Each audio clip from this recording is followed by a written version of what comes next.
Work versus job. Kadalasan sa atin, pag tayo ay nag-aaral, ang sinasabi sa atin, humanap ka ng magandang trabaho pagkatapos mo makagraduate.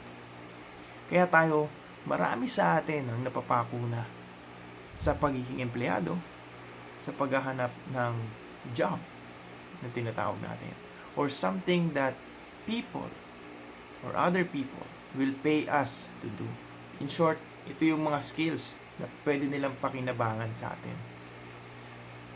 And nakakalungkot kasi bibihira sa atin yung talagang hinahanap natin yung work. Something that we are really born to do. Something that is given to us by God as a gift. Yung gift na meron tayo, yan yung kailangan nating ma-serve sa kapwa natin. Yan yung kailangan nating i-share sa kapwa natin. Kasi comparing yung skills na meron ka dun sa gift na meron ka, yung impact, napakalayo ng difference. If you practice your skills, yes, you can make an impact, but not so much. But if you do and share your gift to others, sobrang laki ng impact niyan.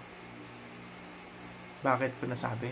Kasi yung skills, yung bagay na binabayaran nila para gawin mo, yung job na meron ka, maaring mawala yan eh. Pero yung gift na binigay sa'yo ng Diyos, that is something that you are born to do. Hindi mo mawala yan sa'yo. Kaya nga, yung gift na meron ka, kapag yan yung pinractice mo, kapag yan yung inalam mo, talagang pinag-aralan mo, at palagi mong ginagawa, sinishare mo sa iba, yan yung magbibigay sa'yo ng prosperity. Yan yung magsusustain sa'yo.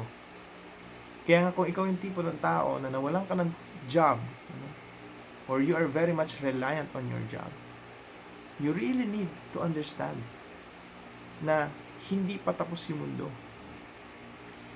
You really need to find your work. And if you find it, it will make a great difference in your life. Bakit? Kasi it will sustain you, Dun sa mga times na hinang-hina ka, pag tiningnan mo yung job mo, parang sobrang tatamarin ka, sobrang magiging demotivated ka na ituloy yung job na meron ka.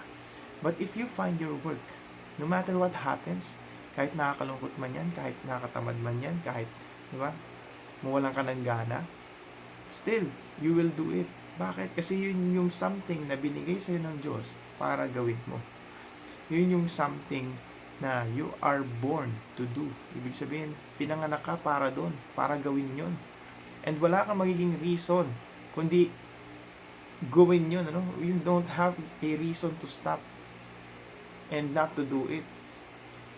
Marami kang makikita ng mga bagay na magiging dahilan para ipagpatuloy mo pa rin. Because that is something that you understood na hindi pwedeng hindi mo gawin. Yung job pwedeng hindi mo gawin eh. But your work cannot do that. So, mga kapatid, if really need to find something, it's not a job. It's our work. The gift that was given to us, the gift that we really need to nurture, develop, and to share to others. Mas maraming tao na nagkakaroon ng impact when they share their work, when they deploy themselves, other than employing themselves. So, sino ka? Ikaw ba yung tipo ng tao na gusto maging employed? Or do you want to be deployed?